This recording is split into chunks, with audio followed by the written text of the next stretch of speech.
Talafalava. My name is Ana Palepoi Maliatoa. I'm 48 years old.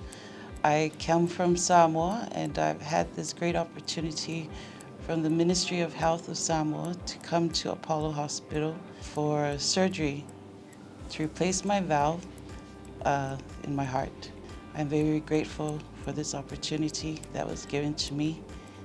Very grateful to my surgeon, Dr. Sanjeev, the magical man I call him, who has given me another opportunity to life so that I could spend more time with my family.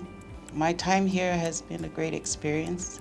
I do not have enough words to say thank you to the nurses and the staff of ICU. It's been a great experience. I was scared to come here, but now I do not want to leave. I want to thank everyone here at Apollo Hospital, from Ben to the great nurses, even to the staff that fed me, bathed me. But thank you again to everyone. Even where we stay, the food that was given, everything has been great. Thank you very much. Thank you. I love you, my ICU nurses. Thank you.